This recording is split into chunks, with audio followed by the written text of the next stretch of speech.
대통령의 준비되지 않은 어떤 즉흥적인 발언 때문에 수험생과 학부모들에게 굉장한 교육 정책에 있어서 큰 혼란을 초래했다라고 생각을 하시나요? 대통령의 발언이 문제가 있었다라고 한다면 대통령이 교육 전문가입니까, 장관님? 전문성이 있는 분 아니십니까? 네네. 그렇다라고 하면 대통령의 메시지가 오해가 있을 수 있다라고 하면 그것을 바로 잡는 게 교육부 장관님의 역할이라고 생각이 됩니다. 장관님 정확하게 답변해 주십시오. 네, 거짓말하시면 안 되고요. 그러면서 그 근거가 있냐라고 묻는데 하지만 서면으로 있습니까? 자료 제출할 수 있습니까? 네, 의원님께서 계속 지금 대통령의 신중하지 못한 발언이라고 말씀을 하시는데요. 공정한 수능의 원칙을 강조하는 것이 어떻게 그게 신중하지 못한 발언이라는 게 제가 이해가 안 가고요. 김남국 의원님 질의하셨습니다.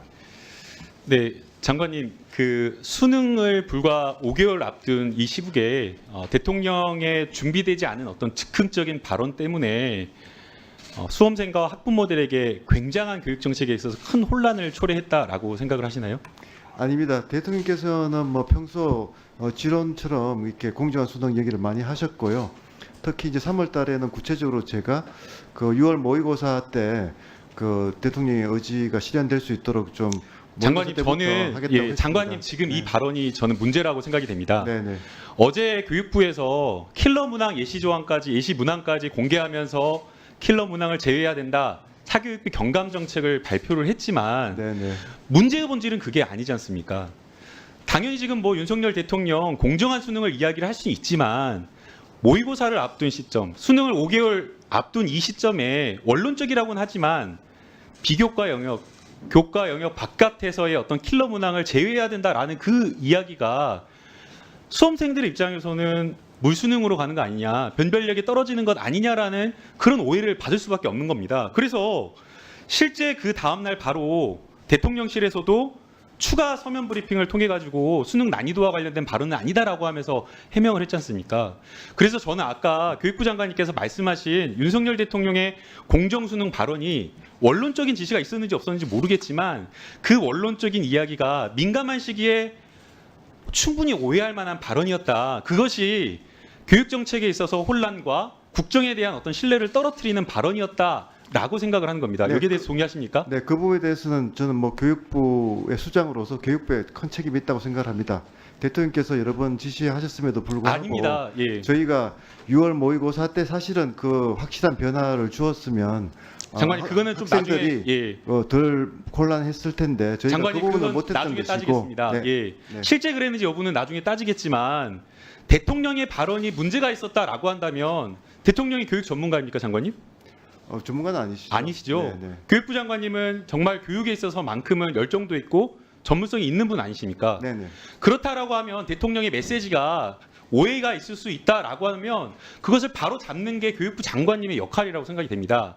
그런데 그것을 그 메시지를 충분하게 관리하지 못하고 실기에서 혼선을 줬다라고 한다면 그 다음에라도 문제가 되는 그 다음에라도 대통령 발언을 두둔할 것이 아니라 야, 메시지 잘못 나갔다. 그런 뜻은 아니었다. 라고 이렇게 이야기를 하면서 수능과 관련된 출제 이 방향은 처음에 수립된 지침대로 전문가들이 평가원에서 전문가들 수기를 통해서 고민을 통해서 제출될 것이다. 학부모님들 불안해하지 말라. 학생들 일관되게 공부해라라는 이런 메시지가 나갔어야 됐는데 자꾸만 잘못된 대통령의 발언을 두둔하면서 그 다음에 문제가 전혀 근본적인 원인과도 동떨어진 킬러 문항 제외, 이권 카르텔 이런 것들 지시하니까 또 거기에 맞춰서 막 후속 대책을 막 내다 보니까 오히려 더 혼란이 가중됐다라고 생각이 됩니다. 아니, 그렇지 어제 않- 장관님 하나만 더 주겠습니다. 네, 네, 네. 지금 그 킬러 문항 제외와 관련된 어떤 예시를 공개하면서 대책을 발표를 했는데 네, 네. 대책 발표하고 오늘 교육부의 평가는 어떻습니까? 네, 사실 학부모가 그걸 보면서 아니면은 수험생이 그걸 보면서 교육부 정책에 신뢰를 표할 거라고 생각하십니까? 네, 저희가 두 가지를 같이 이야기를 했습니다. 첫째는 이런 킬러 문항들이 지금 한 영역에 한두 개입니다.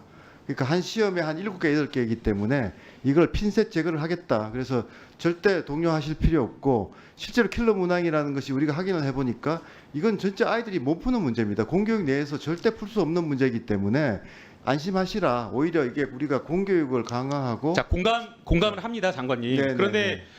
이 킬러 문항을 제외하면서 또 그러면서 수능의 변별력을 유지해야 되는 거 아니겠습니까? 그런데 지금 어제 교육부가 공개한 그 킬러 문항 예시를 보게 되면 많은 전문가들이 공감하기가 어렵다라는 겁니다. 이 킬러 문항 예시 조항 그 기준이 뭐냐? 국영수 이렇게 뭐 뽑았는데 그러면 국영수 말고는 다른 과목 난이도 올라가는 거 아니냐 그런 걱정을 또 하고 그다음에 킬러 문항을 또 이렇게 제외하겠다라고 하니까 그러면 변별력 유지는 어떻게 할 것이냐 네. 라고 이야기를 하면서 물수능 논란도 걱정을 제가 하면서 또 동시에 이렇게 되다 보니 논술과 면접 이런 것들 어떤 사교육이 또 다른 곳에서 풍선 효과처럼 늘어나는 거 아니냐라는 그런 걱정을 하는 겁니다. 그래서 저는 결국에는 대통령의 어떤 즉흥적인 지시에 의해서 정부에 정말 중요하다라고 하는 이 교육 정책이 갈지차처럼 왔다 갔다 이렇게 하는 것은 정말 안 된다라고 생각이 듭니다. 근데 이게 처음이 아니지 않습니까? 그래서 이럴 때에 전문가인 교육부 장관께서 대통령 발언이나 메시지가 잘못됐으면 그렇게 하면 안 된다라고 하면서 바로잡는 역할을 해주셔야 제가 된다라는 좀 답변 겁니다. 좀 드려도 되겠습니까? 사실 그 대통령께서 말씀하신 것은 왔다 갔다 하신 게 아니고 항상 그 원칙을 말씀을 하셨고요. 제가 죄송합니다만 교육부가 그 원칙을 실행을 6월 모의고사에서 했었어야 되는데 그 부분이 안 됐기 때문에 자 그러면 네. 안 했다라고 했는데 네, 15일 날 보고 사항이 아니었다라고 보도가 되었습니다. 근데 지금 장관님 오늘 나오셔서 보고했다고 말씀하셨죠. 6월 모의고사 평가가 대통령 지시대로 잘못되었다라는 겁니까? 어떻게 보고했습니까? 지난번에 보고를 드리는 세 가지 주요 정책 그 현안 보고 사항은 아니었지만 보고 드릴 때 제가 6월 모의고사가 안타깝게도 저 계획대로 되지 못했습니다 하는 말씀을 서면 보고 드렸습니다. 없었죠. 서면 보고 없었죠. 보고는 안 했습니다. 그러면 그 보고의 근거가 뭡니까? 평가원에서 그 6월 모의고사 평가에 대한 평가를 가져왔습니까? 교육부의 내부 문서 있습니까? 저희가 내부 회의를 통해서 그 6월 장관님 정확하게 모의고사가 답변해 주십시오. 네, 거짓말하시면 안 되고요. 6월 평가에 대한 채점이나 이런 것들이 되지도 않은 상태에서 대통령에 보고하는 게 보고 사항에도 빠지는 게 이게 있을 수 있습니까? 그러면서 그 근거가 있냐라고 묻는데 그렇죠. 그 수능이라는 게 근거가 말씀을 뭡니까? 하셨지만 서면으로 있습니까? 자료 제출할 수 있습니까? 내부 회의를 했기 때문에 자료가 없죠. 네. 그게 말이 됩니까, 장관님? 대통령이 3월에 지시해서 그렇게 중요하다고 지시한 사항을 못 해가지고 대통령의 잘못했다, 못했다라고 보고를 드리는 그런 엄숙한 상황에서 아니요, 그걸 그런 보고- 상황에서 아닙니다. 서면 구체적인 근거도 없이 그걸 그냥 회의해가지고 구도로 진술 보고했다고요? 그걸 믿으라고요, 국민 보고? 그게 지금 저 서면으로 보고를 하기보다는 구두로 보고를 하고 거기에 따라 또 대응을 하는 그런 상황이었습니다. 그래서 그게 납득이 안 간다는 겁니다. 자, 이것을 해결하는 과정도 문제인 겁니다. 대통령의 발언이 문제였기 때문에 사실은 대통령의 메시지를 바로잡고 교육부가 앞으로 이렇게 하겠다라고 하면 되는 건데 해석해서 이것을 오히려 일선의 공무원들에게 책임을 전가했습니다. 지금 문제가 됐다, 경질했다, 공무원 경질했다라고 한다면 장관님 구체적인 근거 있어야 되죠. 근데 지금 장관님 말씀 들어보니까 대통령 보고할 때 그냥 내부 회의를 통해서만 했다라고 이야기를 하고 구체적인 근거 없이 그냥 구두로만 이렇게 보고했다라고 이야기하지 않습니까? 그럼 자, 다음 날 경질했습니다. 경질한 근거는 뭡니까? 구체적 근거는 뭡니까? 네, 제가 평가의 근거를 묻는 제가 거예요. 말씀 좀 평가의 근거. 드려도 되겠습니까? 예. 대통령께서 그 수능의 공정성에 대해서 여러 번 아니 그 말씀하셨음에도 같은 말이고요. 제가 말씀 그 6월 모의고사 평가가 네, 지금- 대통령 지시대로 안 됐다라고 하는 그 구체적 근거, 평가의 근거가 뭐냐고 묻는 겁니다. 네, 그걸 답변드리기 위해서 제가 말씀을 드리는 겁니다. 그 대통령께서는 계속 그 수능의 공정성에 대해서 말씀을 드렸고 제가 이제 거기에 대해서 이제 실행을 하는 입장에서 6월 모의고사에서부터 분명히 그런 공정성이 실현되도록 하겠습니다 하고 말씀을 드렸고요. 그거를 지시를 국장한테 해서 6월 모의고사가 실시가 됐고 6월 모의고사가 실시된 이후에 저희들이 회의를 소집해서 과연 이게 그 대통령의 의지 또 장관의 지시대로 되느냐를 내부에서 수기를 했고 그 과정에서 전혀 그런 의지와 관계없이 불구하고 완전히 결과가 실망스럽게 나왔다는 말을 들었습니다. 보고를 들었습니다. 그래서 그것 때문에 그 국장이 경질이 된 것입니다. 네. 내부 수기의 그 근거, 평가의 근거가 구체적으로 뭐냐라는 걸 묻는 겁니다. 수능 과정 이 문제들을 다 하나하나 전문가들이 평가하고 따져보고 그 다음에 정답률 이런 것들을 봐야 되는데 채점이 되기도 전에 구두로 내부 수기를 통해서 했다라는 것을 믿기 어렵다라는 거고요.